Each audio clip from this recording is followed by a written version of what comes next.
We spend so much of our lives looking for happiness, for that feeling that we're fundamentally good.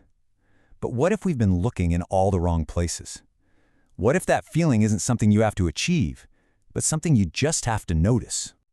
Seriously, just think about that for a second. We're kind of taught to believe that happiness is this prize at the end of a really long race. But what if it's not the finish line? What if it's the starting line, a quality of mind that's actually available to us right here, right now?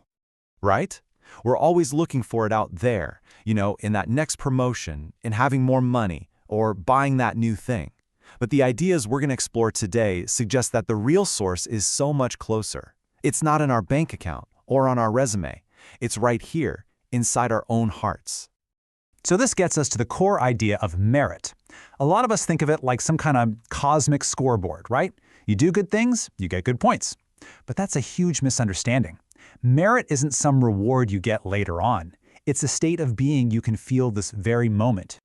This quote from Ajaan Funn just flips the whole idea on its head. See, merit isn't a thing you get. It's the immediate internal quality of a mind that's already at peace. To put it simply, if your heart is at ease right now, that is merit. So the big question is, why don't we feel this peace all the time? Well, the source material we're looking at describes the cause of all our inner turmoil as fires. Now, we're not talking about literal flames, obviously, but these are incredibly powerful mental states that just burn away our sense of calm. And here they are, the big three. First, there's greed, that constant nagging feeling of I want more, that it's not enough voice. Then there's aversion, the pushing away, the irritation, the anger at things we just don't like. And finally, delusion, which is basically just confusion, not seeing things clearly. These are what generate all that heat inside. Okay, so if the problem is all this heat, what's the solution? Well, it's the exact opposite. It's coolness. And again, this isn't about the temperature in the room. It's a powerful metaphor for a state of mind that's calm, serene, and just totally undisturbed by those inner fires. So, let's put it all together. Here's our new working definition. Merit is that coolness. It's what's left when those fires of greed, aversion, and delusion go out.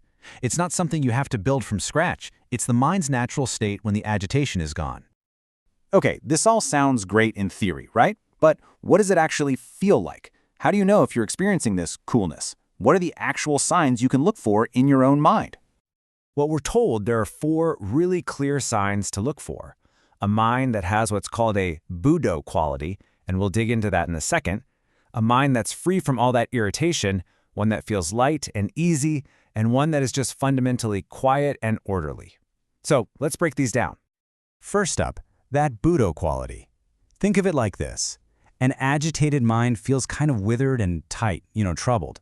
But a meritorious mind is described as blossoming.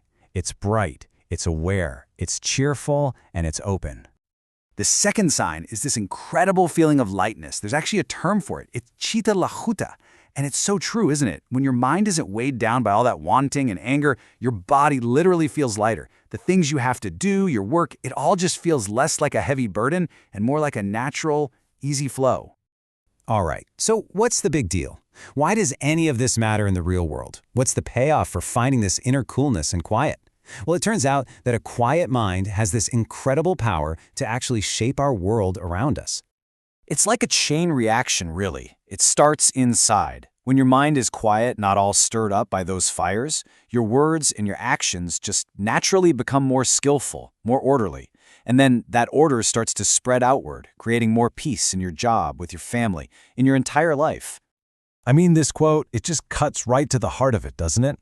It's so direct. All those external things we're always chasing are secondary. The absolute foundation of real, lasting happiness is found in that inner quiet. Okay, so let's get super practical. How can you use this, like right now? There's a simple, incredibly powerful test you can use anytime, any place to check in on the state of your own mind. And you don't need anything special to do it. This is it. This is the whole test. All you have to do is pause wherever you are and just ask yourself, is my heart well right now? Does it feel at ease? Is it happy and cool? Or is it suffering? Is it disturbed and hot? The answer you feel right in that moment, that's it. That's the direct evidence of where your mind is at. And this is a really, really important point. The practice of cultivating this meritorious mind isn't about trying to force yourself to feel something that isn't there. It's more like a process of cleaning, of gently wiping away all the stuff that's covering up the mind's natural state. And this final analogy just ties it all together so perfectly. Imagine you're polishing an old wooden floor. You're not creating the beautiful wood grain, are you? No, it was always there. You're just removing years of dirt and grime so its natural beauty can finally shine through. It's the exact same idea here. The practice is about washing away the agitation to reveal the brightness that's already within you. So I'll leave you with this one question to take with you. Looking at your own mind, what dust is there? What little irritation, what small craving, what bit of confusion can you maybe gently polish away today, just to let a little more of that natural coolness and light shine through?